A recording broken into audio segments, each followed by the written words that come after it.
the establishment of get your C of O in very limited time. When we're bringing in FDIs into Kaduna State, there's a lot of things that need to be done with regards to expatriate quotas, the use of guidelines, and so on. So, rather than go to the federal government for it with the Immigration Service via the state controller, we have a very efficient state controller who is on hand to ease that process for all, foreign companies trying to do business in Kaduna State. And I think it's a great win for us. The Nigerian Immigration Service now has simplified the process. Why it is simple is because we want to woo in foreign investors so that these facilities can attract foreign investors into the country without passing through the stress of the previous or former system. Unlike the previous system, whereby if an investor is coming into the country, you have to pass through the rigors of applying for a visa in the embassy or high commission or whatever. Now, there is that grace for any investor coming into the country to apply for visa online. Then the visa is issued to him as a particular point of entry. This further widened the investment gates of the state and saw numerous new private sector investments through their investment anchors in Kaduna State. As a testament to this, a few of these investors share their experience on the ease of doing business in Kaduna State. We started our business in 2016, I believe, in Kaduna, when we decided to go into rice processing in the beginning. And I remember vividly, that was the first time we came in contact with Kadipa. We had applied for a land. In less than a month's time, they got in touch with us. They showed us where they had decided to allocate to us. And that was the beginning of our friendship with Kadipa. Our new plant would be the largest rice milling plant in the whole of Kaduna State and one of the largest in Nigeria as well, with a capacity of about 300 metric tons in a day. Before 2015, basically, you are left alone. Kadipa, they were here some months ago. We didn't invite them. They came. And the executive secretary says, he asks us if we need expansion, if we need land, if whatever we need, let us just inform Kadipa and they will do it for us. And we have seen it. The first CFO which we have applied in Ascolaye, it took us about 3 years to get a CFO. Whereas here, honestly, it took about 3-4 months, which is very wonderful. We've gotten tremendous support from the state government, even though we're not from Kaduna State. At any point in time, we get attended to. Basically, it has put us on the map in Nigeria, and we've had specific focus from different parts of the country. And from this point, we've been able to expand to other states and also expand our business. So it has been a success story for us, and we are not regretting it, I can tell you that.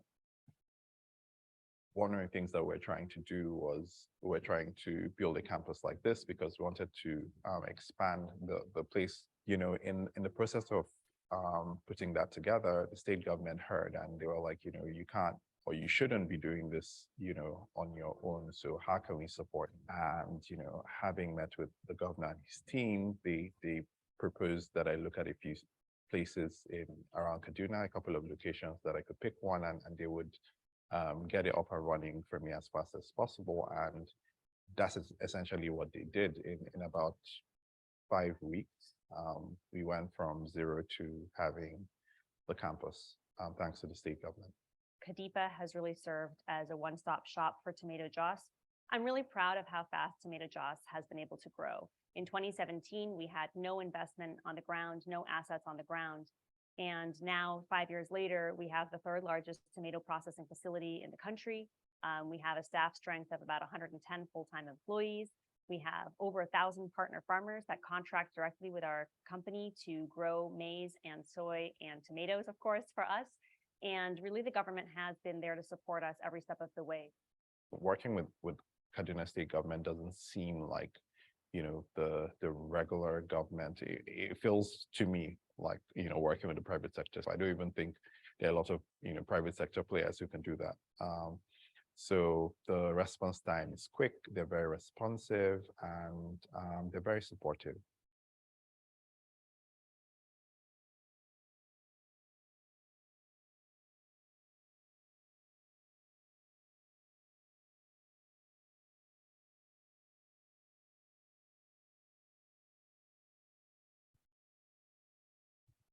Okay, check.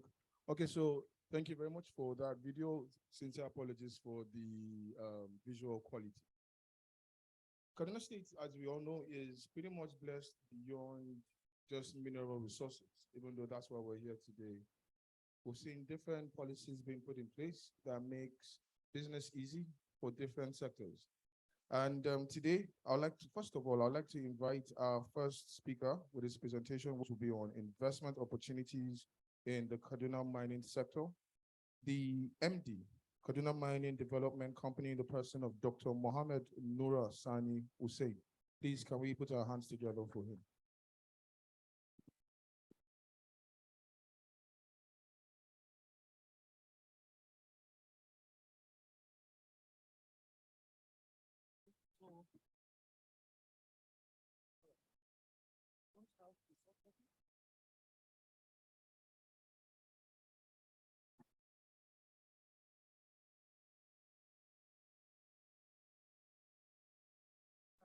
Good morning, everyone. I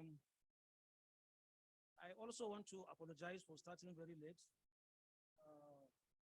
But here we are, and I believe we will have a very fruitful discussion as we move on.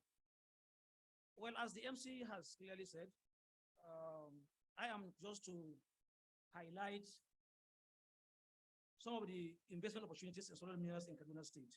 Of course, I want to believe every one of us will agree that opportunities in mining in Kaduna State is very obvious. It is just like trying to say the sun is shining or grass is green.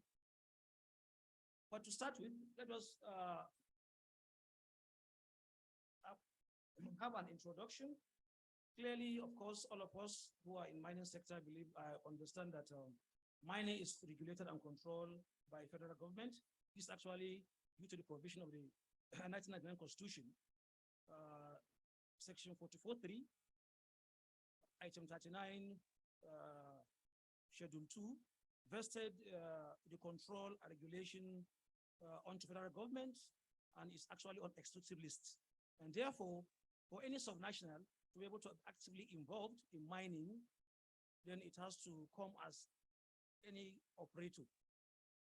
And that is what actually informed the decision of the state government to actually form a special purpose vehicle in the name of Kaduna Mining Development Company, so that we'll be able to assist and support our investors in their investment in solar mineral sector.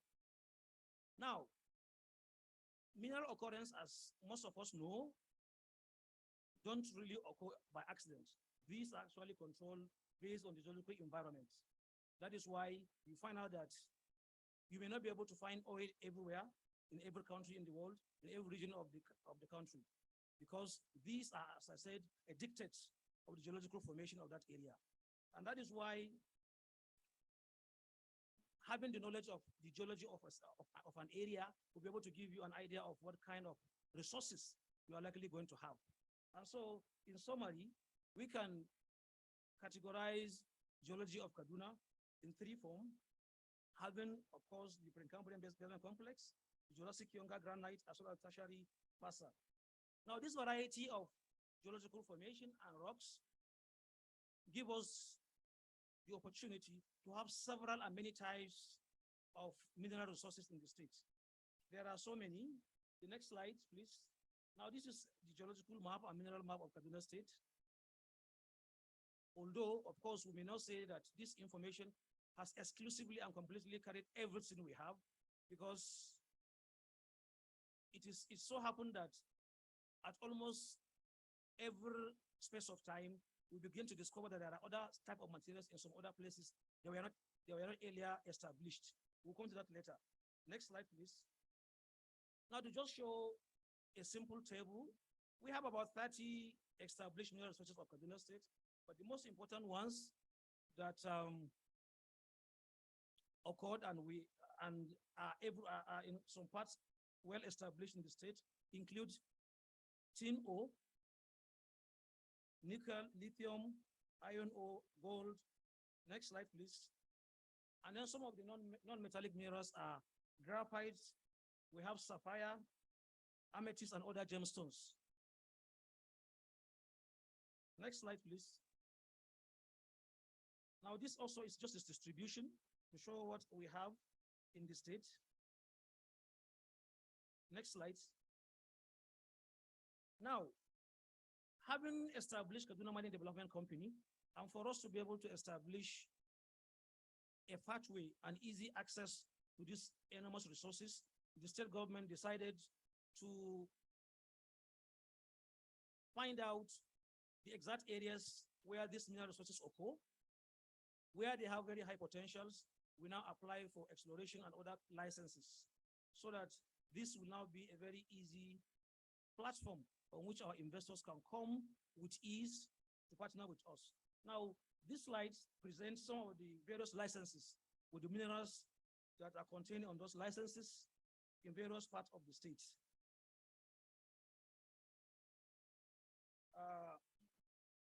We can see, of course, almost all the parts of the state, from southern parts where we have nickel, we have tin, to the central zone where we have iron ore, we have a lot of gold mineralization, graphite, lithium, and up to also the northern parts where we have a lot of gemstones and other very important mineral resources.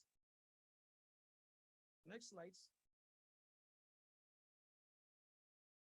Now, so far, Kaduna Mining Development Company Limited was able to attract a number of very important players in the field in mining. And between 2019 to date, we have signed about 9 joint venture agreements. This joint venture agreement has culminated into 7 joint venture companies that are already working in the field at various stages of exploration, and some has already started exploitation. Of course, the first joint venture we had was with a company called Amsalco Nigeria Limited. This, of course, is a company that deals with granite slabs production.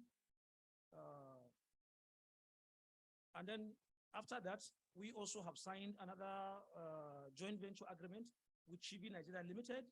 It may not be listed here. It's one of our key players. Chibi Nigeria Limited had been in existence on slab production for over 30 years. We have a joint venture agreement with them. We also have joint venture agreement with New Frontier Development Company. We also have joint venture agreement with African Natural Resources and Mines. This is actually a company owned by African Industries Group, which has the largest investment in money in this country. We are currently carrying out exploration on over 2,000 cadastral units across about 7 local governments in Kaduna State. With them, we have 2 joint venture companies. One is called Jema Akubau Mines Limited, which deals with nickel, tin, and columbite. And then the other one is Gwari Kaduna Iron Limited, which deals with iron ore in Gwari that existed. And then, of course, we have, 2 Chinese companies that are already exploiting lithium resources in the state. And you may be able to see the equity sharing between Kaduna State government and our partners. Now, next slide, please. Now, let's face what we may call the future. It is not out of place if we say mining is one of the oldest profession In fact, we normally used to crack joke with agriculture that who is actually older. The feeling I have as a mining engineer is that I am older than agriculture. And if you permit me, I want to say that may God forgive me at the same time. The first to demonstrate mining is actually God himself by creating Adam. And therefore, it tells you that, yes, mining is the beginning. And we believe will continue for a very, very long time. Now, to also buttress this point around us, we can also see that even our civilization had been tagged along our level of application of these mineral resources. And that was why in the beginning we have Stone Age, when man began to understand his environment and he can produce energy through fire. We move into Iron Age, and that continues. In fact, if we understand it carefully, we will understand that the level of our comfort is actually because of the ability of man to manipulate these resources. In fact, the prosperity of this world and otherwise, to a large extent, depends on our application of technology on these resources. And therefore, whether we are in peace or in war, mineral resources has the key to how far we can go. Now, the Western world have never taken this lightly.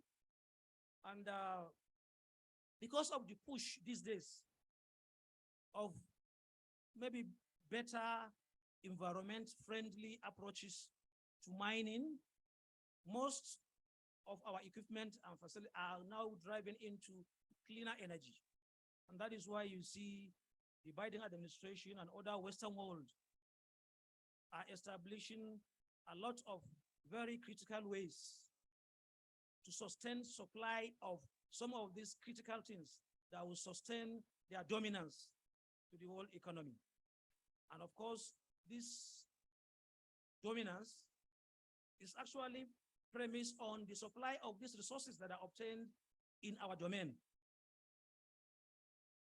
Everybody in mining is aware of the crave of lithium all over the place because everybody wants to go green.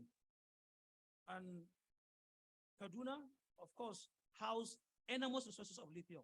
In fact, it's almost a bit scary.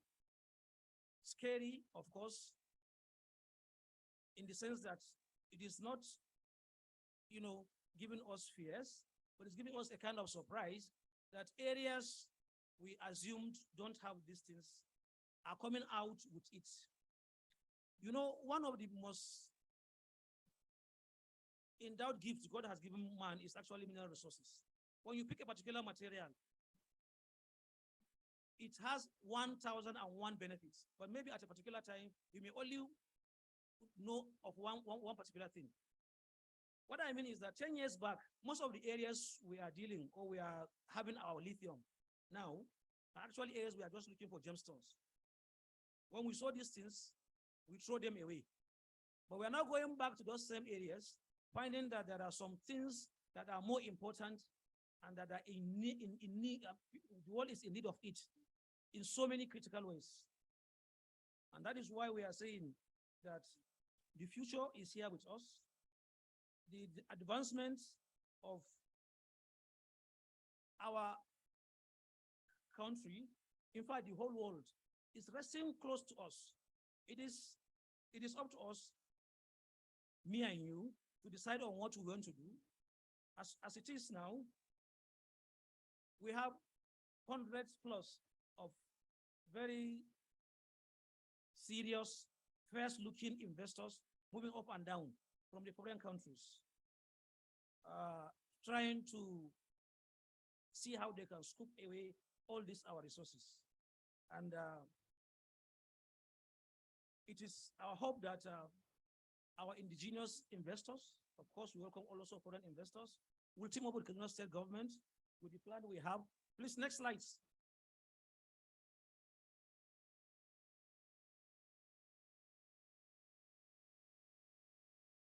Hello. So that we'll be able to harness these enormous resources for our own prosperity. As I'm saying, based on what we saw had been termed as critical minerals for the future, Kaduna State has almost 50% of those minerals listed by the Western world. And this includes lithium, graphite, nickel, cobalt, chromium, tin, tantalum, platinum, niobium that is obtained from columbite, manganese, and several other very, very rich resources within the state. You're having difficulty? Okay.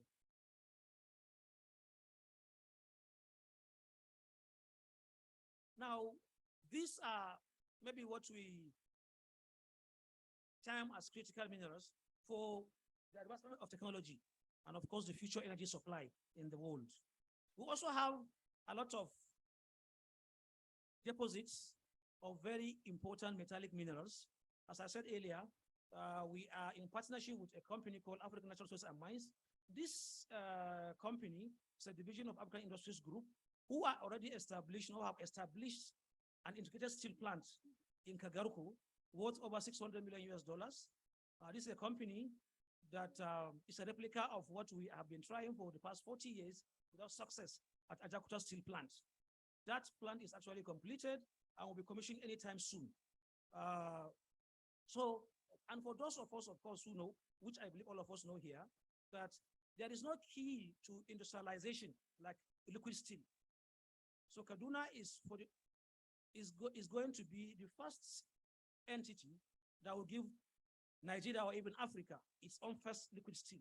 And that means that in Kaduna State, all sorts of manufacturing outfits can be constructed, can be developed, can come up, because it now means that we can produce any type of machinery, any type of equipment, any type of facility, no matter its sophistication, no matter its shape, no matter its complexity. Now, beyond iron and steel, we also have enormous construction minerals, those resources that are used in the construction industry. Of course, the development of infrastructure in terms of accommodation for our factories, for ourselves, as our population continues, will always continue to rise. And we have very rich resources in that respect, from granite, rocks. Our laterite is of excellent quality, and whatever you can think of in the construction industry. Again, beyond these ones also, Kaduna State is so much blessed with what we call gemstones. Now, I cannot show you some of the pictures. Anyway, they are here if the slides come. Kaduna State is richly endowed with one of the best gemstones in the world. Jagindi tourmaline is one of the best tourmaline in the world. And it is there lying fallow. It is only our artisanal miners are trying to bring out with their energy, with their very small skill or no skill approach. Now, for those who know what gemstone means, take tourmaline or sapphire. When you are dealing with gemstone, you are dealing with a multi-million dollar industry. You can check gemstone like tourmaline or sapphire worth 500 million, more than that in your pocket and move away without anybody noticing you, especially if you can enrich it by faceting or adding value to it or making it jewel. Please, next slide. Okay, this is where the material was listed. As we said, some of the critical minerals that are actually targeted for the future.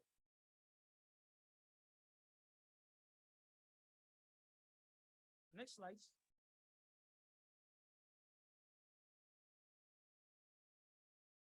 So as we were saying, if you can make a simple demonstration or an example, when you have a rough tourmaline of 1 gram, a good rough tourmaline of 1 gram can go for 50,000. Rough tourmaline can go for 50,000. 1 gram of it. Of course, if it is faceted, every 1 gram will give you 5 carats. Now this, every 1 carat can give you at least $1,000 to $2,000 if you have faceted it. That is just a simple analogy you can follow to see the enormous riches that are embedded in these gemstones. And Kaduna State has several of these in almost more than 16 local government, up to 23 local government in the states. Most of this, as I said earlier, we've captured in our own licenses, and we only just invite interested parties so that we can partner with them, and they won't have any issue on even issue of application of licenses and other encumbrances in terms of investment. Next slide, please. Okay, this is just a rough tourmaline. Next slide. Now this is a faceted one where it is put in this shape. Let me also say that the value you get after faceting depends on your own expertise and some other criteria. Move on. Next slide. This is another faceted tourmaline. This green tourmaline. Next slide. Well, these are just 3 points where you can get very good gemstones. The Jama, when I mentioned Jagindi, of course, the Zaria green, emerald, and then the Antang sapphire. All these are very popular areas that our artisanal miners are there, you know, having field day, and we are losing so much revenue, so much control on our environment. I'm waiting for investors to harness these resources for our collective prosperity. Next slide, please. Now, these are some of the reasons I believe each and every one of us and your friends outside this room should come to Kaduna and invest. It is, of course, obvious that Kaduna has made giant strides in bringing in a lot of infrastructure within the state to make your stay as investor very comfortable and your processes cheaper and more economically viable. Because of our large resources, we have the largest number of licenses in the state. Based on the record of Mining Cadastre Office 2021, there is over 630 mineral titles in Kaduna State. That is the highest in the country. Of course, it is obvious that doing business in Kaduna is very easy, so we rank first in doing business. We house the largest mining facility in this country because the integrated steel in Gujeni, Kagorka local government, is the largest single investment outside oil by any private sector in Nigeria as of today. And of course, we have abundance of gold. History of gold mining in Kaduna State is more than a century. We have so much resources there. With the advancement we have in control of security within the next few months, we'll start very serious work. We hope you will join us so that we can move together. And as I said earlier, the state government already acquired over 5,000 cadastre units, which is about 1,000 square kilometer of mineral tenements for us to come together and partner so that we can develop this sector. One key thing that I want to mention again is that the policy of Kaduna State is actually to have a private-led mining sector as is in other sectors, because government will only act as a facilitator. We don't want to own the business. We want to facilitate and make sure that you come with your funding, you come with your technology, and then we guide you and support you to our policies. So therefore, please, next slide. We are humbly and earnestly inviting you for a very deep engagement so that we can have ways we can partner in Kaduna State so that we can develop this very important sector that we believe in no time will be the major contributor in our GDP. Thank you very much and God bless. Thank you so much.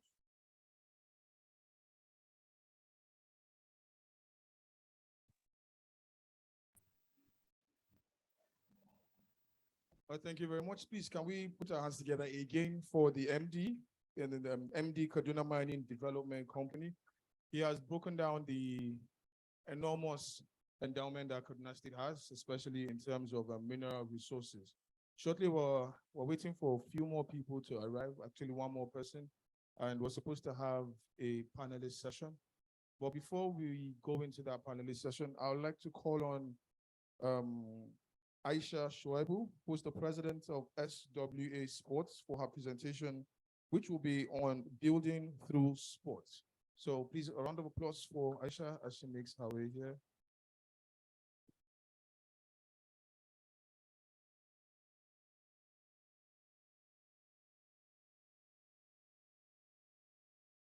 Good morning, esteemed guests. My name is Aisha Shoaibu, and I'm an entrepreneur. I have 6 going on 7 years of experience as a business operator. I own a restaurant business in Abuja called Waffle Way. I'm also a brand developer. I have a business solutions company called SWA Global. And then I'm also the president of SWA Sports, which is what I'm here to talk to you about today. Next slide. Nelson Mandela once said that sports has the power to change the world.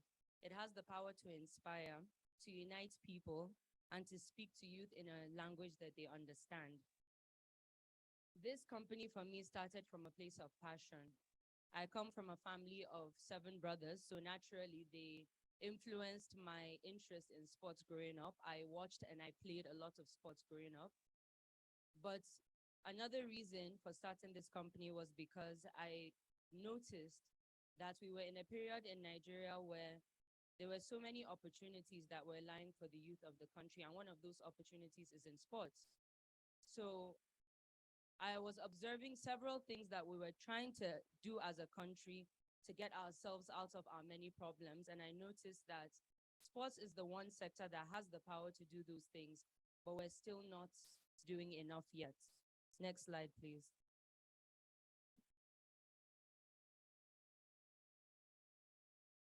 Let me ask you a question. First of all, how many of us in here follow any sports? Okay, a decent amount.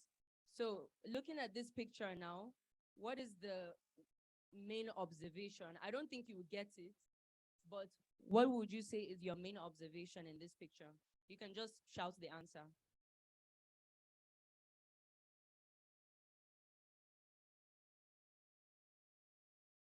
No. No, you can't answer. You know the answer. One more guess. They're all Nigerian. That's the observation. All these athletes are Nigerian. But can you guess how many of these athletes are actually developed in Nigeria? The answer is none. Okay? Now we have a UFC fighter, a footballer, a world champion, Olympian.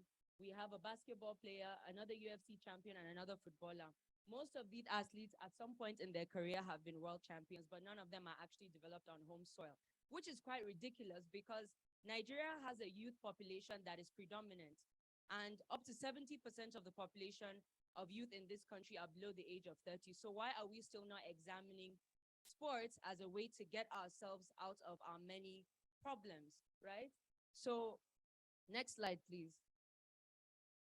One of the issues that my company is trying to solve is we have the mission of promoting local sports through grassroots talent, promoting local talent and local leagues through events and media, and then also influencing the culture of sports through infrastructure. And our overall vision is to develop the ecosystem of the Nigerian sports industry through these methods. Next slide, please. One of our problems in Nigeria is we still look at sports as a recreation, but not enough as a business. And sports is indeed big business.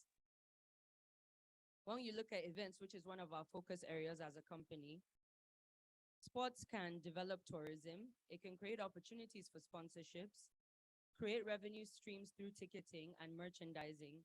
Through media, sports were able to create digital content through sports, to promote through broadcasting and advertising, and to create compelling stories, which the global community are doing with our own athletes at the moment, by the way. And infrastructure-wise, through the development of sports and recreation centers, arenas, and stadiums, we can generate revenue and create economic growth and development. Next slide, please. I'd like to run you through some figures just so you have an idea of what I'm talking about. So for the football fans in the house, the Premier League was able to generate $5.9 billion in revenue in 2021.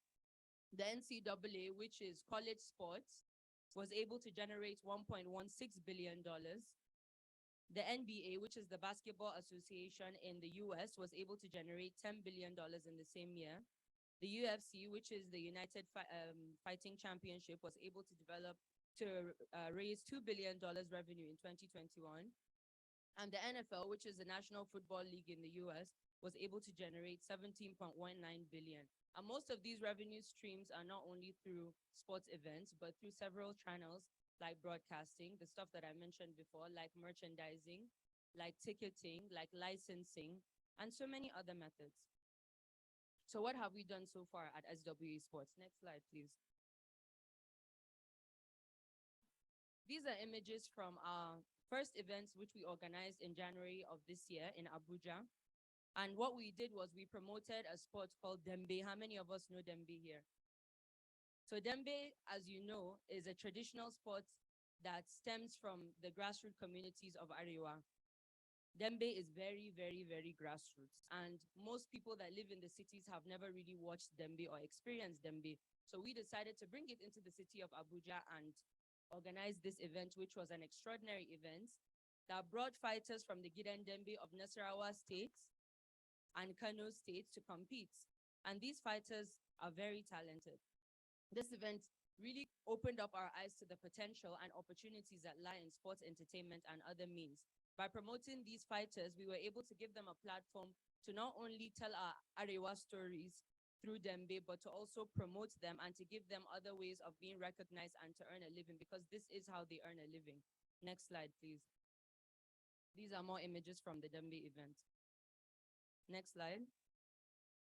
Then in June, we organized Game Day, which was an event that promoted basketball. It was a basketball exhibition game that brought together a university team and a local league in Abuja to the National Stadium to compete. And it was just a friendly game, just an exhibition game.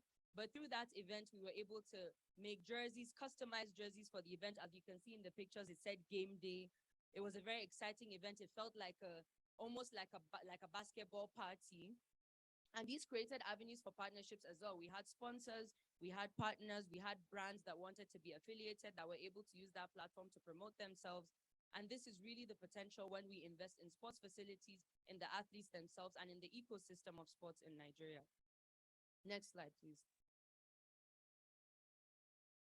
What we're trying to achieve with sports infrastructure as a company is we want to fill in the gaps that are presented to us. For example, the construction of state-of-the-art stadiums and arenas, which Nigeria doesn't have enough of, building community sports and recreation centers, especially in states like Kaduna State and Kano and Jos, places that have been known to have a lot of local sports talent, natural sports talent, launching sports camps and education programs for schools, for public and private school students. And the beneficiaries of this investment would be members of the private sector like hotels, restaurants, shopping malls, because when you think about it, when we construct arenas and stadiums and we organize events, the immediate recipients or the beneficiaries of those type of infrastructures are the surrounding businesses like hotels, restaurants, and shopping malls. How can the government benefit? They're able to generate revenue from these facilities. For example, partnering with my company in the construction of a sports and recreation center here in Kaduna would be able to generate revenue for the state and would also contribute to the culture of sports in the state. The development of youth through sports, which I mentioned earlier, is a huge avenue to really help and develop our youth. The promotion of health and wellness, unity, and social inclusion. So these are just many channels, many gaps that we need to fill, that we're able to fill through sports, and the beneficiaries of some of these investments. Next slide, please. Nigeria is moving, but it's moving at a very, very, very slow pace. These facilities, the one on the left is in Akwa Ibom, the Godswill Apagview Stadium, which is a really good facility. And here in Kaduna State as well, the new sports facility in Murtala Square, which is a part of the Urban Renewal Project. And these facilities were only able to be constructed because of the kind of progressive leadership that the states have. If only we can replicate the type of leadership that we have in states like Kaduna across the country, we would be able to see more facilities like this, and those states would be able to generate revenue from these facilities. Next slide. Here we have other facilities in other parts of the continent. The one on the left is the Dakar Stadium in Senegal, and the one on the right is the Kigali Arena in Rwanda. Both facilities that I've visited myself and I've seen, and I know that Nigeria has the potential to build even better. Next slide. We can't talk about the impact and benefit of sports to Nigeria without talking about the socio-economic impact. What are the main things that investing in sports and sports infrastructure can do for us in Nigeria? One of those things is job creation. It's easy to think about sports and to only focus on athletes, but sports can actually create jobs for so many others. Sports requires administrators, officials, doctors, lawyers, facility managers, equipment producers, and so many others. The development of real estate, like in the infrastructures, the development of the tourism sector, increasing our standard of competition for our athletes, because being able to develop athletes on home soil would allow them to go to the Olympics and other international programs fully kitted, fully ready to compete, and allow us to be world champions, which we already are, but we're just not developing the athletes at home. And then lastly, of course, youth empowerment. And this is a very big one, especially for Arewa. We have too many youth that are impacted by idleness, by drug abuse, by so many issues that sports can actually help us find our way out of, and create opportunities for them outside of the current problems. Next slide. So how can you support us at SWA Sports? You can support us by sponsoring our events or our projects. You can partner with us for our events or for our projects, and you can help us and expand our network. So should you not be able to actually sponsor us, you can introduce us to people who will. Next slide. So this is our information on how you can learn more about us and how you can find us. And of course, after this, I'll be happy to engage with anybody that would be interested in knowing more. And I just also wanted to use this opportunity to thank Kadipa and the teams and the ES for all of their attempts in executing the 7th edition of KADINVEST. I've been coming to KADINVEST, and we're really looking forward to partnering with the Kaduna State government after this in the construction of our first sports and recreation center and many other things that we're planning to do. Thank you very much.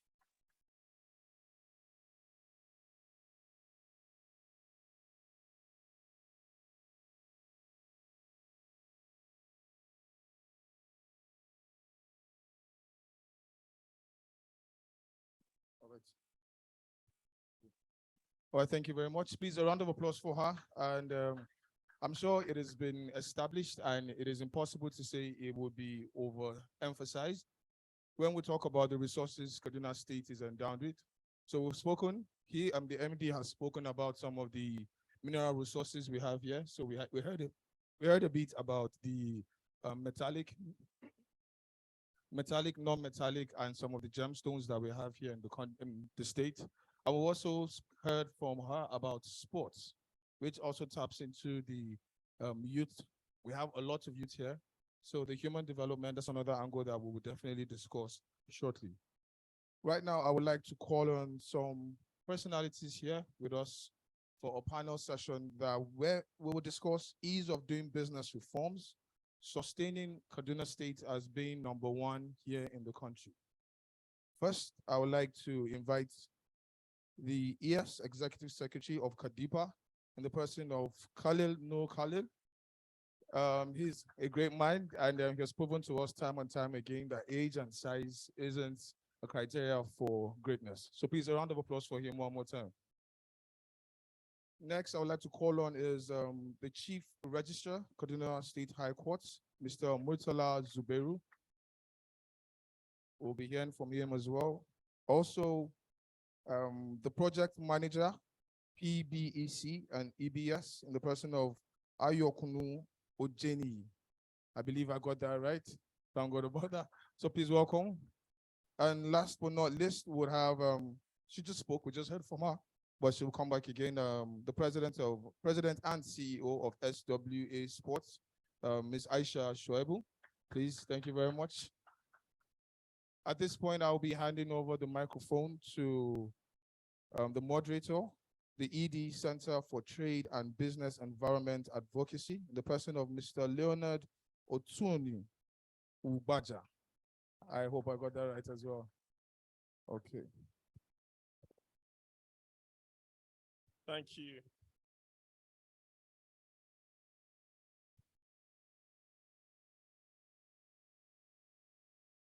Good morning, everyone, my distinguished panelists, and of course the audience. So this morning we're going to be exploring the issues around ease of doing business, how Kaduna State has reached where it is, and what more do we need to do to maintain the momentum. And my panelists have already been introduced, so I won't go into that. So I'll start with the MD.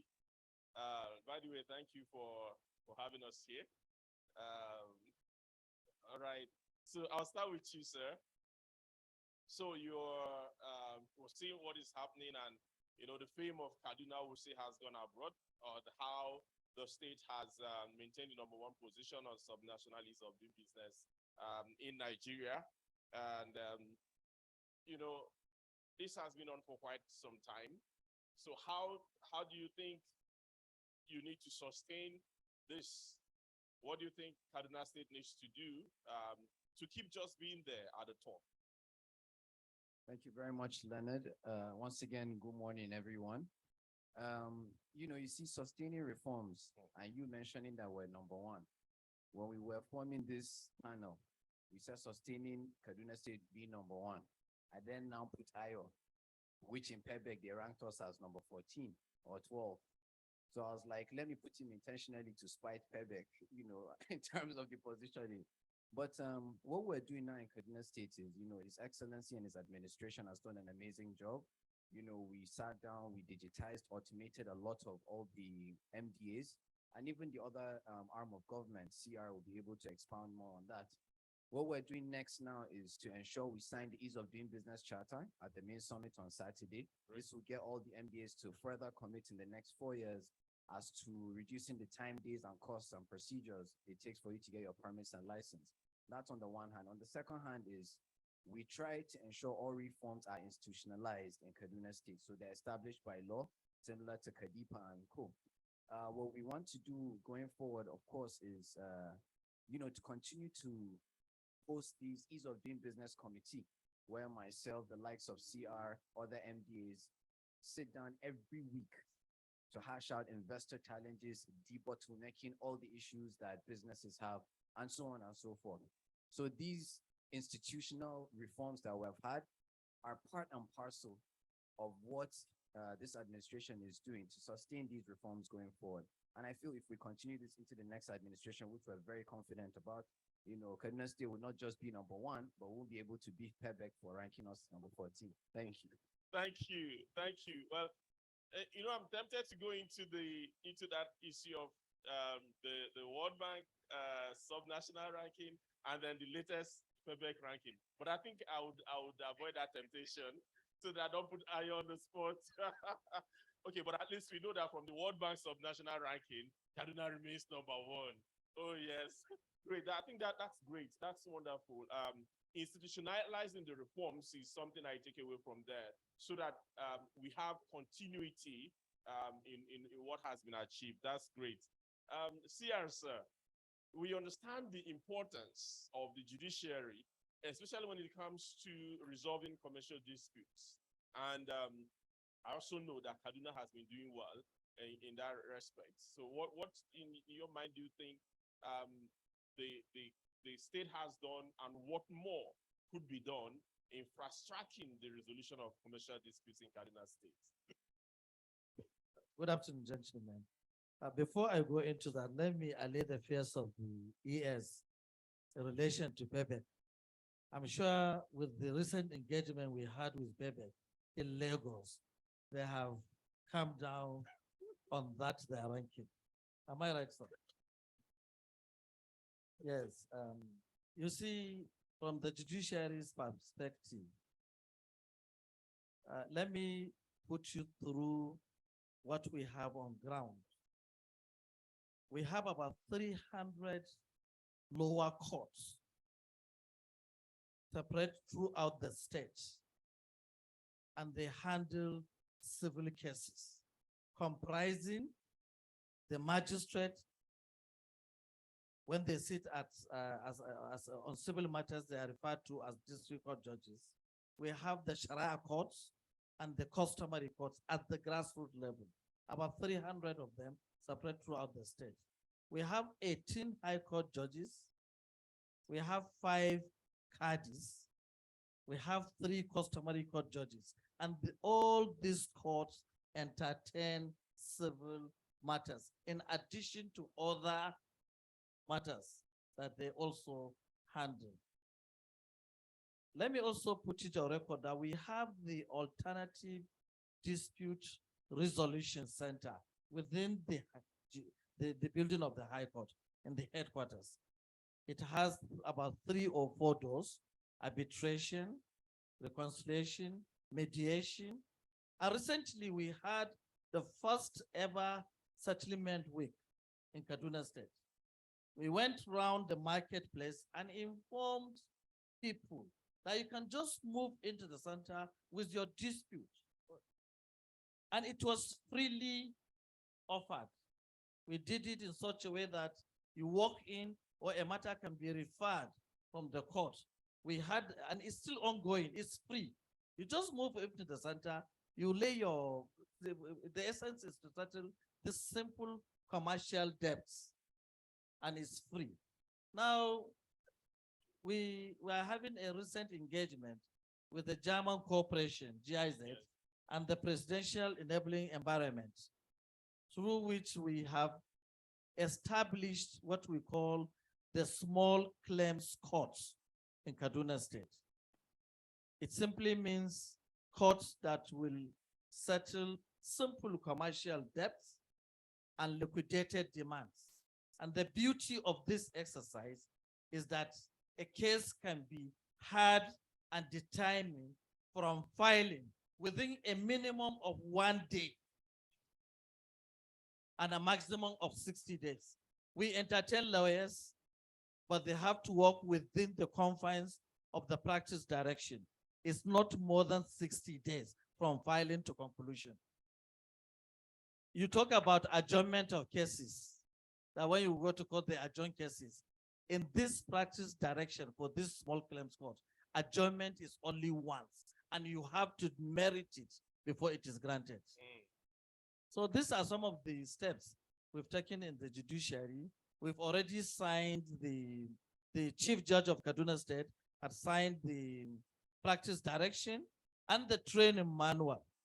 What we want to do now is to for mass production of those documents, not only in English, Igbo, Hausa, Yoruba, and even Pidgin languages. Wow.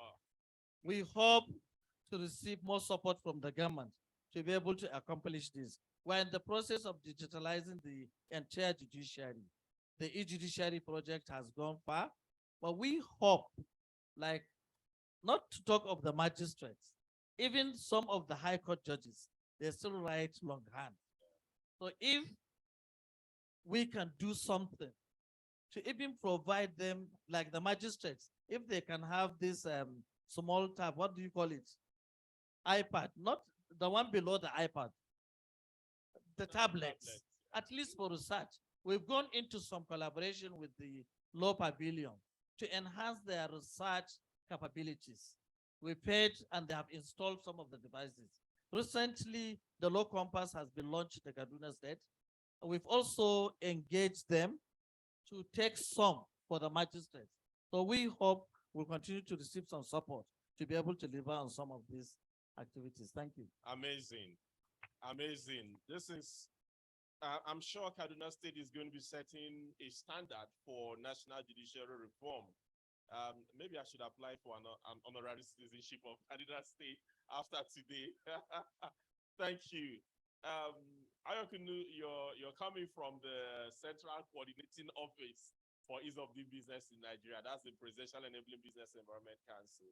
And I would like you to speak specifically on what role do you think data can play in driving ease of doing business in Kaduna State?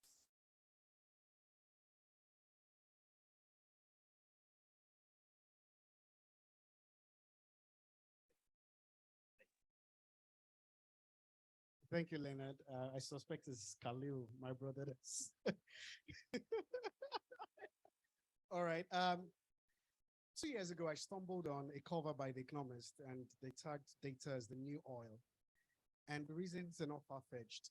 What gets measured gets done. Data shows you, I mean, just the way I believe data spoke to what Kaduna's position is now. My brother didn't mention that 4 years ago, we were in Abuja celebrating Kaduna as #1. So I believe that in the next ranking, we are very hopeful that Kaduna would return to its rightful place. So data is pretty very important.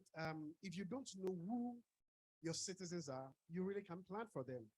In the South, there's this concept called Uwambe, where people just stumble on patterns. How can you adequately cater for a number you don't know?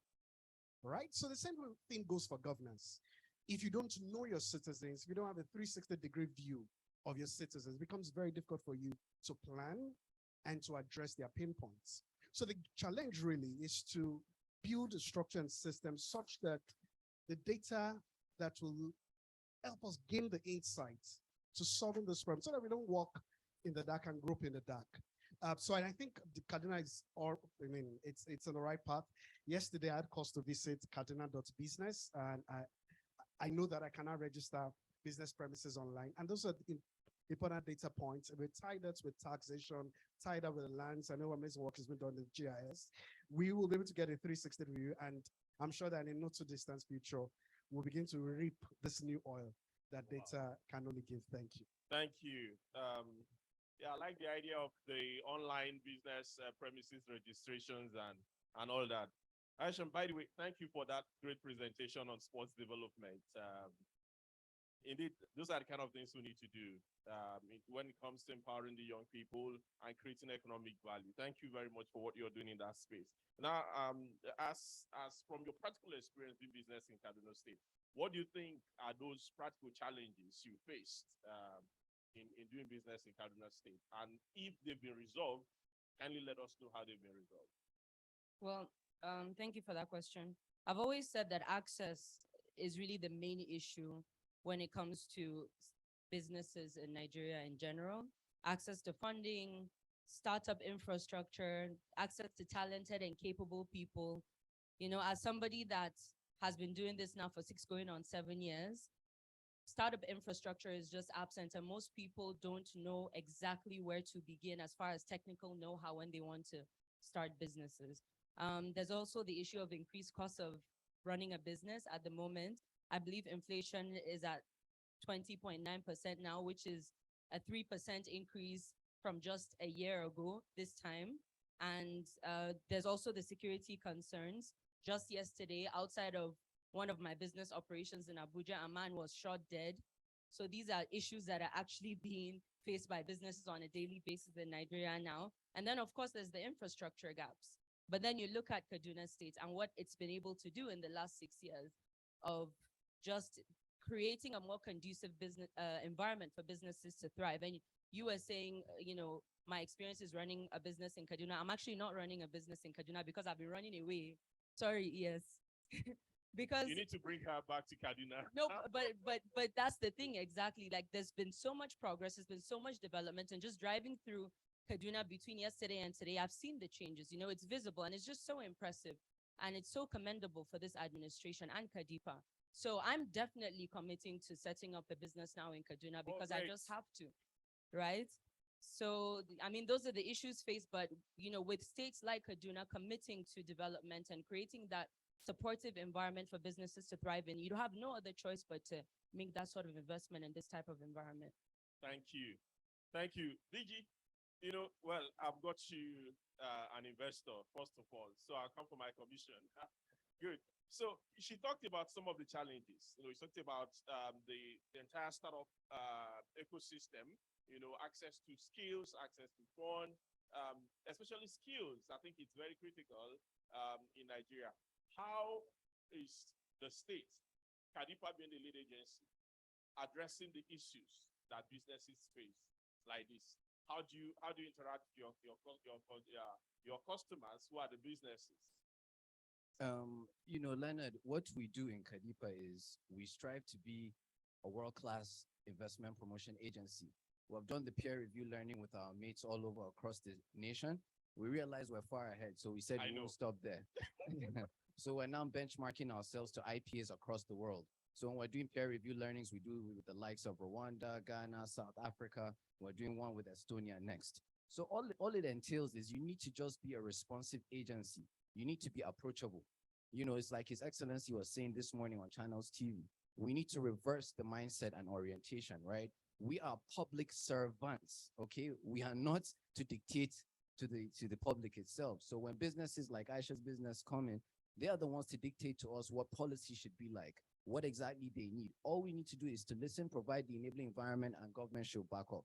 It's a very easy thing to do, but like with many easy things in Nigeria, very hard to implement. So what we do is we institutionalize these things, right? We host business breakfast quarterly, monthly. We have all these interactive sessions with our investors. If you reach out to us online from any any social media interaction, you can get. We've had like about $1 million, $2 million of deal flow from social media alone. It works for us. It has been working. So we feel all we need to do is to continue to become more responsive, more reactive. We need to be more proactive as well. So we have instituted what's known as aftercare services, where we go out every Friday, just randomly. We take the whole database of businesses in Kaduna State and we randomly just visit them. Go sit down, ask, what are your problems? What are your challenges? What does the state government need to do to give you the enabling environment? Are we doing the right thing? What about policy and feedback and so on? So all in all, it's been good. We'll continue to, double down on what we're doing. And we just hope that businesses continue to remove this mindset where the state government is an enemy. We're all partners in progress here, and so far so good. I think this administration has done an excellent job. Thank you. Yeah, I think I must join you to commend the administration and the work you're doing. Really, it's like you said, most things in Nigeria would think they are rocket science, but if public servants really present themselves as public servants, then they will serve effectively.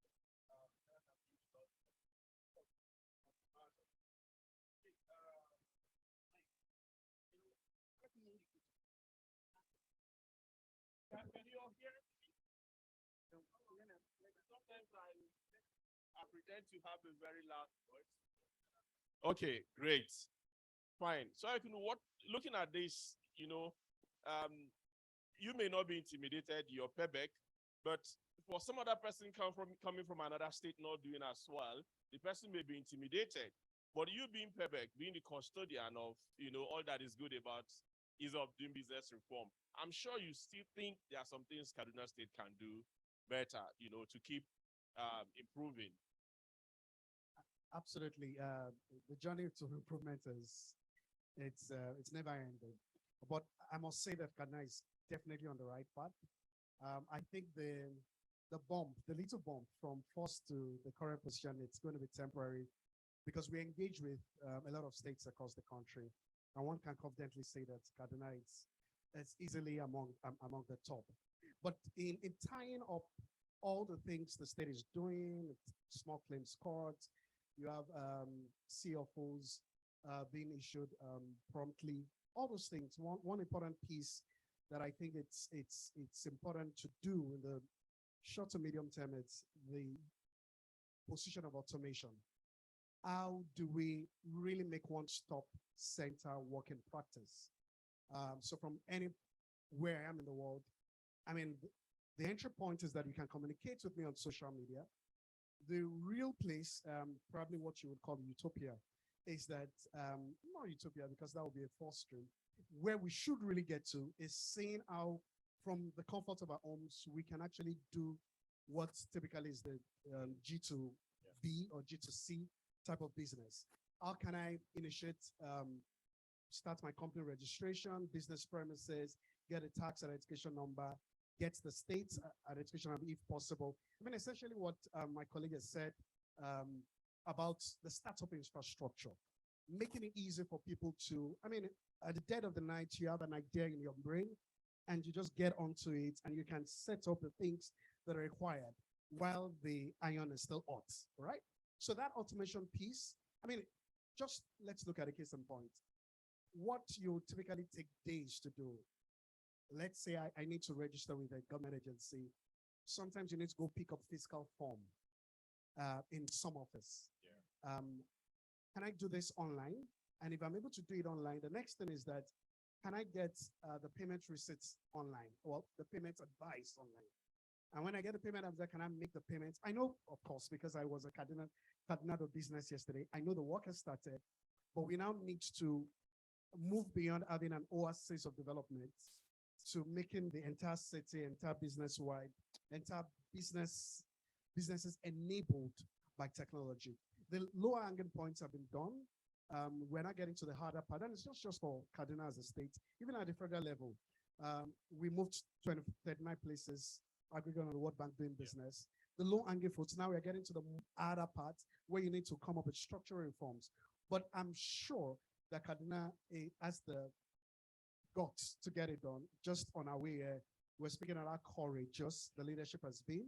Yeah. I mean, the fact that my brother is even the executive secretary speaks to the foresight and the courage with the administration, does its business. So it's just a question of time. I believe the vision is clear. And I know that in a few years, Ghana would, again, not just be #1 in Nigeria, but would easily rank among the best in the world. Thank you. Thank you. I'll come back to you, CR. You reeled out a whole lot of reforms that are on the way. You know, could you give us two things? Number one, the timeline. What reforms do you think we should expect, say, in the next 2-3 months, you know, to come on stream? Then there's an important issue that keeps coming to my mind. You know, when you talk about your small claims court and all that, can you share with us briefly what your enforcement mechanism would be? How would you enforce judgments coming from that court? You know, would it be police, the normal belief system and all that? How do you think that's going to work? Yes, let me start from the second leg of your question. The small claims courts are specialized courts. They are meant for simple debt recoveries and liquidated money demands. Like I said when I started talking, that we've produced the training manual. There is a training manual, and the training is going to be all encompassing. All the actors in that court will be trained. There are going to be specialized beliefs for enforcement. Everything is specialized. And that is why you just have to find a way to work within the confines of the procedure. That is the law. If you come with technicalities, it means you don't belong there. And you leave. Then on the other aspect, I want to break, I don't know whether the ES is aware, but Pepe is here. When we had the recent engagement in Lagos, I was made to understand as soon as the courts take off and we're able to go into publication in the website, Kaduna State will be able to access $1 billion. Billion? Yes. Am I right? Yes. Well, yes. Once we go into publication in our website and we give them the case management flow chart of the workings of the small claims court, then we will be leaning towards accessing the one, and that's what I'm interested in. Yes. I like that. Yeah, Ayokino, do you have anything to say to that? Well, just to say, what can I say after the CR has spoken? Yes, well, CR is extremely very optimistic. No, not even optimistic. It's very, very bullish about the amount. Yes, someone is coming in the realm of some dollars. Million or billion? Certainly not billion. I'm sure that's right. Well, over 3 years, the state's judiciary can get as much as $4 million to be able to push some of the work we're doing. This is some work we're doing with the World Bank, and the state in the next 3 years can get potentially $52.5 million. So there's money on the table, the incentive is there, and I believe we can push and get the prize. Thank you. Yes, like that. Yes, I saw you signaling that they should write it down. You know, okay, that's great. So that's under the World Bank SEBA project, encouraging reforms, incentivizing reforms at the subnational level. Okay, I shall come back to you. You know, in the whole scheme of things, we understand that sometimes the challenges that the young people and the women face when it comes to doing business could be different from the normal challenges. Do you think you want to highlight to us some of these challenges you think are peculiar to women or to young people? I think it goes back to what I said about startup infrastructure and technical know-how at the beginning stages. So Ayo reminded me of something now when he said automation and taxes.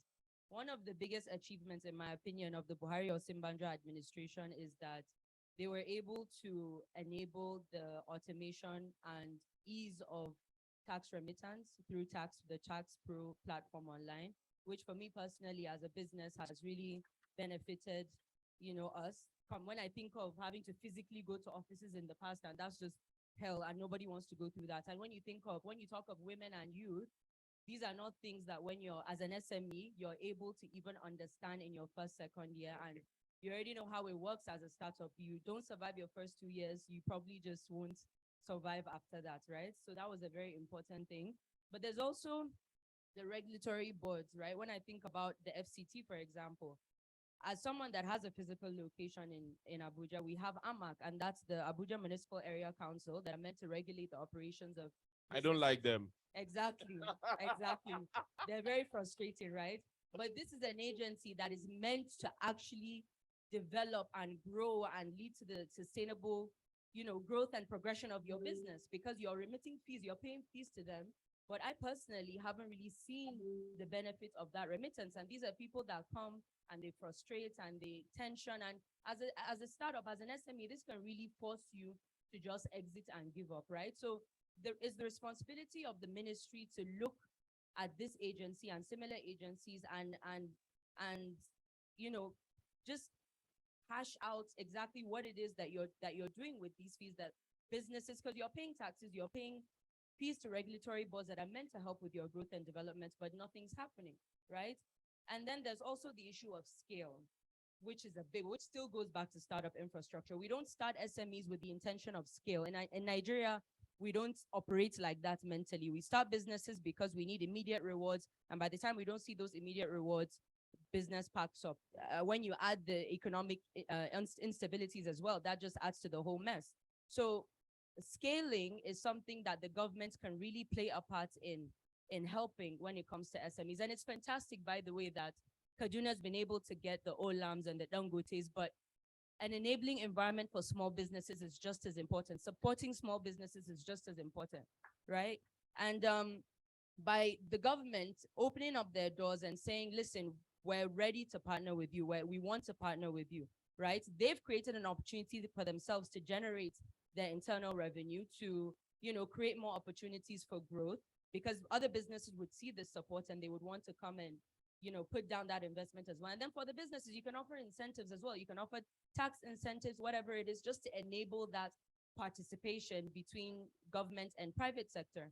So, as far as the responsibility of the government to ensure that there is that support and growth of SMEs and the success as well, given the economic instability of the country, these are ways that the government can step in and say, listen, we don't mean to frustrate these SMEs. We're putting policies in help them grow sustainably, and we're also opening doors to more of them to come, Great, thank you. Yes, we'll come back to you. You know, this investment promotion is like it's like a cycle. You know, so you want to get investors, you do what you need to do to get investors, but to retain investors is another thing.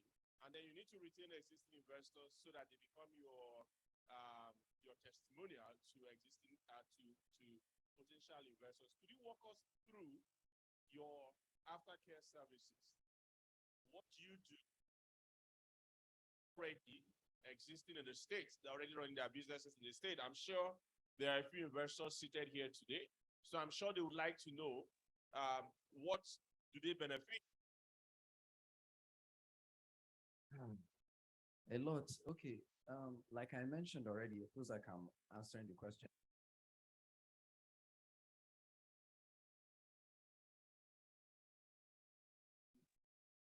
You mentioned that I should give you a cut for facilitating Aisha coming in. We don't collect commissions, so you will not get anything. I'm sorry. Game that we run, clean operation in Kaduna State. So I'm sorry, you can go to Lagos or somewhere else and do So that. it's a professional, no professional fees. No, my friend. We operate really is just to ensure that there are no costs or bottlenecks for investors coming in. Like I mentioned, the BRE, the Business Retention and Expansion Program that we're running, essentially consists of physical site visits, ensuring that you're reactive. So what that means is we have an aftercare officer, an entire job description. We have an individual that does basic customer care services for investors. So it's a lot of follow-ups, right? With the likes of Chima here, who is a very, well-known businessman in Kaduna State, one of our star businesses here. It is up to, if Chima has a problem, he knows he can reach out to me. Whatever it is I'm doing, I'll stop it, and all investors are top priority. So even that political will, showing investors that we are committed, we do have a program. Now, what I'm worried about is, as an ES, as Khalil, I shouldn't be the person that they call.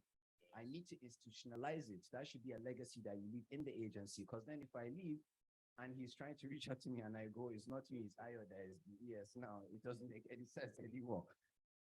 So what we're trying to do now, with the board, is to create an actual business retention environment framework that we're working on. This document will serve any other ES, any other management team that comes and picks up the book. You just implement these things. I think really that's about it. Physical site visits, being more reactive on social media, having a customer care service, having an actual officer that handles all these things. And it's like you said, it's very basic. Nigeria is very funny. You do the most basic things, and that just shows that you're achieving things. It's quite mind-boggling to me. It's quite counterintuitive. If we get praises when we're doing our job that we're meant to do, I always tell my team, calm down. It's what you're meant to do. Stop, don't let it get to your head. Thank you. I like that. That's the kind of orientation that we need to move the country forward. I'll come back to you, my panelists, for your last remarks. But before I do that, I want to go to Chima. Please, Chima, can you tell us something about doing business in Kaduna State? You have my mic. Good afternoon, everyone. I wonder why he chose me to do this. And the bad thing is, I don't like microphones, but just like I'm saying micro manner. So I don't know why he's giving me this. Well, I've been here for 25 years. I came in as a youth corps member, and I can comfortably say that Kaduna is actually my home. In my family, we have a few entrepreneurs. Amazingly, we are the only ones up north here. Other ones are somewhere else over there. And then every week or so, we talk about the ease of doing business. There was a particular day when my brother called me on a Monday. He just came to his business, and he saw about 15 men. Now ask her, he thought maybe they were customers. I said, oh, we're from this agency, we're from that agency. He said, on a Monday morning, by 8 o'clock, you're already seated in my office waiting for me. So we don't experience such things in Kaduna. That's why somehow, if I tell them about Kaduna, if not for the insecurity part of it, I'm sure a few number of them, like, they would have actually moved back to Kaduna. I mean, to come and stay with us here. Like, everything you want to do, like we're one-on-one with Kadipa, even before Khalid came, I could actually call, oh, this is what we have, and the person will respond to it. So those are the things that actually make small businesses like ours thrive. For here now, okay, we just set up a school. There was a day one of the agencies actually mistook one of our properties for something else, and they tried to do something. And I quickly called Khalil. He was in a meeting with His Excellency. He left the meeting and came to the place and solved the problem within 10 minutes. As a matter of fact, if it was maybe in another state, I'm sure it might take about 2-3 days. By then, some harm would have been done. So I can actually commend him and his agency and the people around too. Because for having lived here for like 25 years, if I leave this state for a week, I always want to hurry back to Kaduna. In fact, to my hometown, they're as good as say, look, I don't belong there anymore. You know, because I'm like, the last time I flew in like on a Monday, Tuesday I was back. But like, even if I'm out of the country, I want to come back to Kaduna because of the people around and I would say for the business, you know, like when you have a home is different from like where you just go and sleep and all that. So Kaduna is home for us. My wife schooled at ABU, part ABU and then Medjugorje, but she treasures Kaduna so much. All the investments we have are actually like majorly in Kaduna. And if you find out, say, let me say like Abuja that is very close, you can't compare what they do there with what we do here. So you can actually reach each of the agencies and you can talk one-on-one with them. They're not there to rip you off, they're there to do their jobs. And they don't take undue advantage of people. So those are the things that small businesses like ours need to thrive. So I must commend them and commend everyone here for being part of our story. Thank you very much. Thank you. You know, I like the part where he said they are not there to rip you off. Because what you realize, especially at the state level, most agencies are looking at how much they can get from businesses rather than supporting businesses to thrive. And I'm happy that Kaduna is doing it differently. And I would like to commend His Excellency and his team for making this happen this way. So I'll just go just in about 1 minute, your comments, or maybe some other person has a question or a comment to make. Okay, just in 1 minute. Can someone help me get this mic across to him? If you want to direct a question to someone, just direct it to the person. Otherwise, just make your comment. All right. Sorry, my name is Mohamed Bello Buhari, and I'm directing my question to Kadipa. So I believe that this expo is about business here, what you're having here. And my question is this, how is Kaduna State instilling human rights principles in private sector, that is people running business here in Kaduna State? How are you making sure that they're respecting the human rights of the people around here in Kaduna State? I don't know why this question is directed to me when you have the chief registrar right here. Yes. So I will say we are doing our best and we do all the legal checks and balances that is meant to be done. Then I'll hand it over to CM.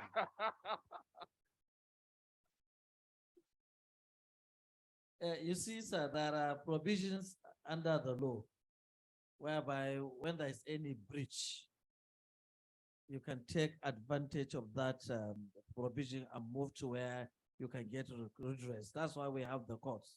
I assure you, we are on ground and we are doing our best to make sure that we do exactly what is contained in the law. Thank you. All right, maybe we should start from Aisha. What are your last words for the audience? Well, firstly, again, Khalil and your team at Kadipa, and of course, the governor and the state as a whole, I just want to, show my gratitude for this platform, just to be able to speak on behalf of women, youth, and Arewa women in particular. And I also want to encourage my fellow women and youth to start businesses of their own. Are we or are we not satisfied with the development in Kaduna? You can answer yes or no. Yes or no? Yeah, so, play a part in that development by starting businesses of your own. We need to break the cycle of inactivity in Ariwa. We have so many issues that are impacting our region, and it actually starts with the youth. And the older generation are on their way out, whether it's from leadership or private sector. We have to fill in those shoes. And it's very good to see somebody as young as Khalil in his current position, among the many other youth leaders that I've seen here today. So please step up to the plate, find the courage, find a mentor, get motivated, and start businesses and contribute to the development of Kaduna State and Nigeria as a whole.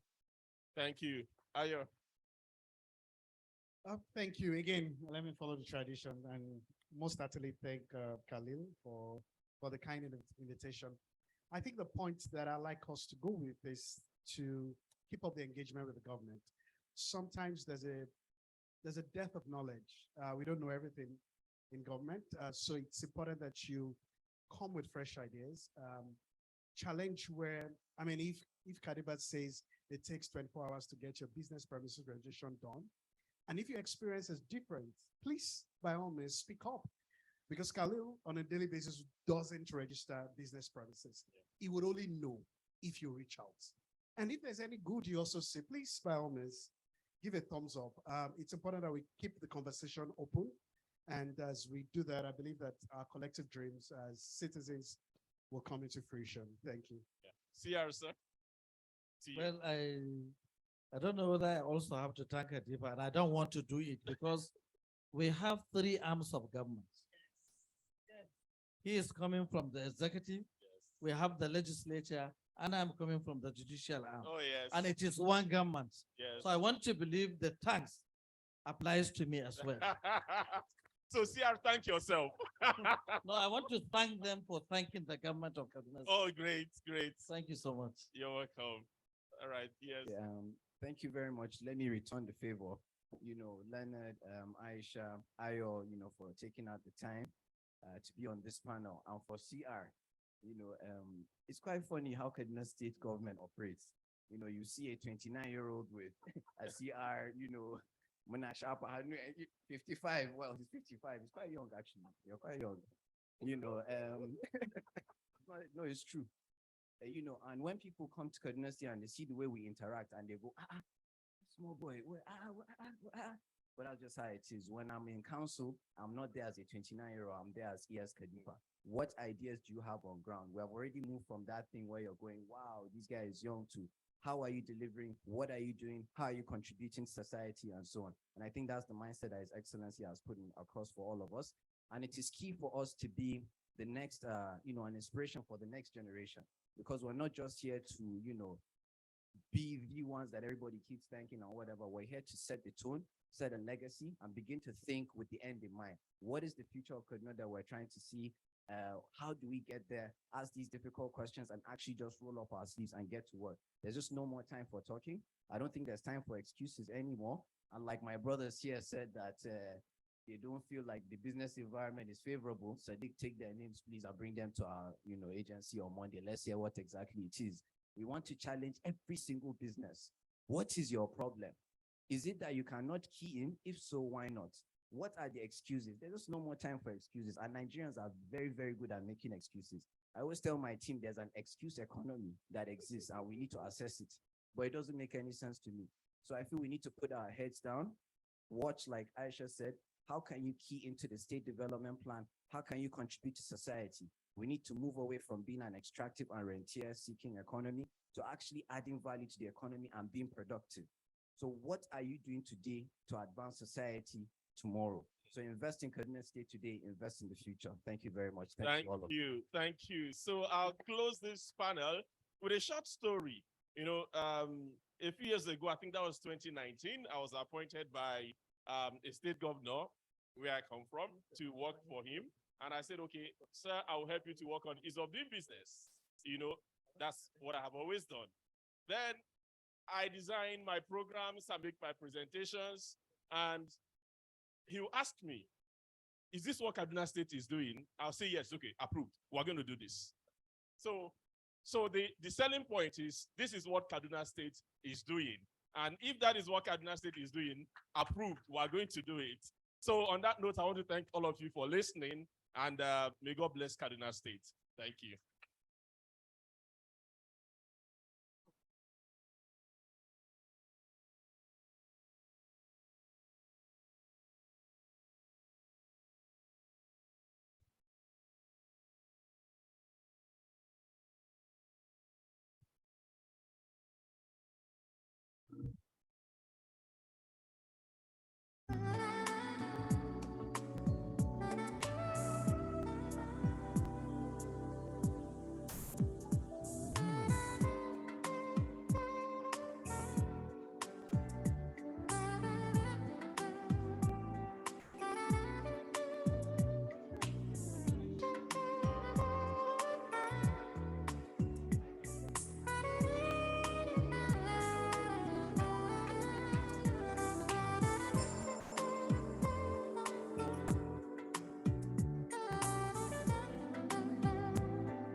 Okay, thank you very much. We'll go for a quick networking session, and that would last till about 2 p.m. So we have this is a few minutes to 1, but we'll be back here by 2 o'clock for another panelist session and also some presentations from the Commissioner of Sports Development and some other dignitaries here today. So we have from now till 2 o'clock. Please take note. We all are expected to be back here seated by 2 o'clock. Thank you.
Okay. Good afternoon, everybody. Thank you very much for being here again today. So we witnessed the first phase of this expo, and we're about to go into the second phase. Without wasting any time, I would like to call on the representative of the Commissioner of the Ministry of Health and the person of Dr. Joseph Sunday, who is the Director of Planning, Research, and Statistics at the Ministry of Health, for his presentation. Please, a round of applause for Mr. Joseph Sunday. Thank you very much, sir.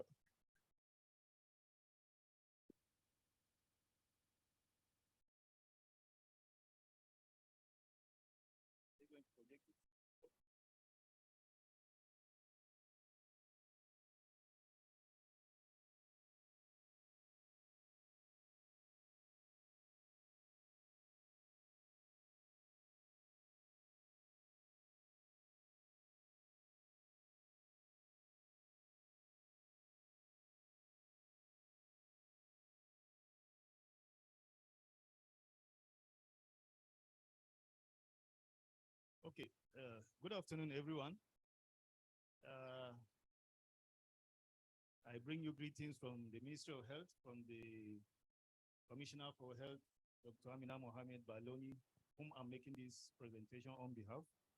She sent her apologies because she have other pressing engagements. With me here, we have the Chief Medical Director of Political Teaching Hospital, Professor Musa Tabari, and the Director General of Contributory Health Management Authority of the state, Hassan Abubakar. So they will be supporting me on this process. So next slide, please. So my presentation is going to be brief and is going to be looking at Kaduna State profile, an introductory aspect, looking at the landscape, health reforms in the state under health, successes of the reform, and then investment opportunities in the state as it relates to health. Next slide. Yeah, so in Kaduna State, we have a population of slightly over 10 million. And Kaduna is said to be the third most populous state in Nigeria, with 23 local governments and 255 political wards. We have a total health facilities of about 1,938, of which 1,156 are public and 782 are providing private services. We have 7 tertiary health institutions. 6 of them are from the federal, while we have 1 state tertiary health institution, which is also a teaching hospital. That's Borodiko Teaching Hospital. Next slide.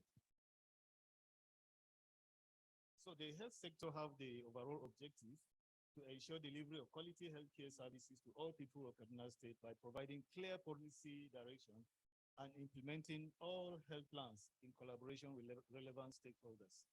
Next slide. And the health sector have the following mandates. One is to develop policies, plans, budgets for the health sector, provide preventive, curative, promotive, and rehabilitative services, ensure the provision of equitable distribution of human resource for health, oversee health training institutions, develop and maintain infrastructure, translate, formulate government policies and plans on health, initiate legislations of health service delivery in the state, and then coordinate development partners that are here to support the health sector, and then regulate all private health institutions to ensure standard practices are being upheld, and then promote the conduct and utilization of professional research. Next slide. Yes, so the health system in Kaduna, in Nigeria as a whole, was at a point in time X-rayed, and it was observed that there is globally growth inequity in the delivery of health services between developed and developing countries. And as such, a health system assessment was conducted on 191 countries, of which Nigeria came 187. And then one of the cardinal approach to attaining universal health coverage was to ensure people people have access to affordable health services. And when Nigeria was studied, we noticed that 77% of people don't have, they pay for health services from their pocket, which it has the potential to tilt people into poverty or catastrophic spending. So based on this, Nigeria came with the initiative and launched the National Health Act in 2014, which provide for 1% consolidated revenue of the nation to be accrued to healthcare services and to also support the vulnerable population, so as to reduce out-of-pocket spending as a gateway towards achieving universal health coverage. And then some of the targets set then was to reduce maternal mortality by 31%, neonatal mortality by 31%, and then under 5 mortality by 29%. And then there was the Millennium Development Targets that came upon, and Nigeria, which was to be achieved by 2015, and Nigeria did not achieve that.